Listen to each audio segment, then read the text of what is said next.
Rendez-vous compte, un enfant sur 4 handicapé dans notre pays n'a pas accès à l'éducation.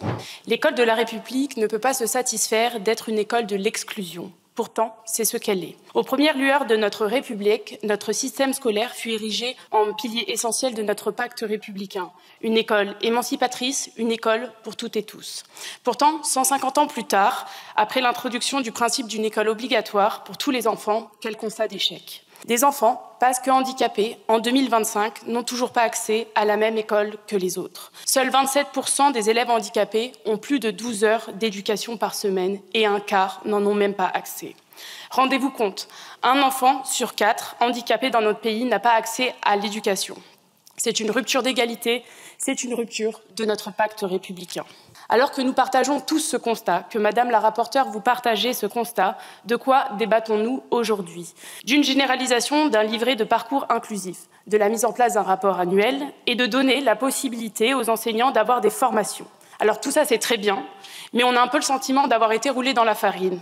Parce que quand on lit le titre de votre proposition de loi, je cite « Renforcer le parcours inclusif des élèves en situation de handicap », on se dit enfin une loi qui va parler des AESH et de comment on va améliorer les conditions de travail et d'accompagnement de ces enfants. On se dit enfin des mesures sur l'accessibilité des bâtiments pour que tous les enfants puissent accéder à l'école et au temps périscolaire.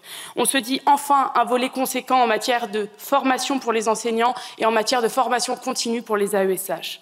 On se dit enfin des dispositifs pour renforcer la coordination et la communication entre l'éducation nationale et les MDPH. Pourtant, rien de tout ça dans votre loi, ce qui est bien décevant. Il paraît totalement invraisemblable que l'on ne parle jamais d'accompagnement humain dans cette proposition de loi. Ces accompagnantes, et je dis accompagnantes puisqu'elles sont très généralement des femmes, sont en sous-nombre, très peu payées, souvent à temps partiel imposé, corvéables à souhait, dispersées entre plusieurs établissements, contraintes de suivre plusieurs élèves en même temps. Vous l'avez compris, je parle bien des AESH.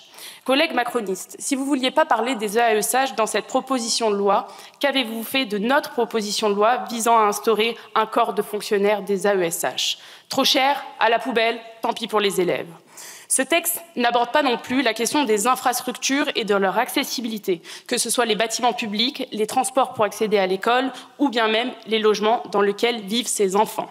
Mais là encore, la Macronie, par sectarisme, refuse la mise à l'ordre du jour de ma proposition de loi pour l'accessibilité réelle des personnes en situation de handicap à leur logement. Et que dire de votre proposition aberrante d'instaurer des pôles d'appui à la scolarité, un dispositif qui ne fera que gérer le manque de moyens au lieu de répondre aux besoins réels. Après les PIAL chargés d'organiser la pénurie de personnel, voici un nouvel outil pour gérer la pénurie de moyens. Une idée qui relève bien évidemment d'une vision purement comptable et qui ne sera une véritable catastrophe pour le personnel, pour les élèves handicapés et surtout un retour en arrière de 20 ans en matière d'inclusion. Depuis la loi de 2005 qui a consacré le droit à la scolarisation des élèves handicapés en milieu ordinaire, l'expérience pour ces élèves ne peut être qu'amère. Les moyens humains et financiers manquent.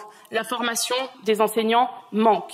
La volonté politique des gouvernements successifs manque. Cette proposition de loi agit comme un pansement sur une école inclusive qui est en train de craquer. Après des années de politique austéritaire et de maltraitance institutionnelle du personnel scolaire, cette proposition de loi montre toute votre hypocrisie. Nous voterons pour votre proposition de loi, maigre, mais nous attendons maintenant des actes concrets. Je vous remercie.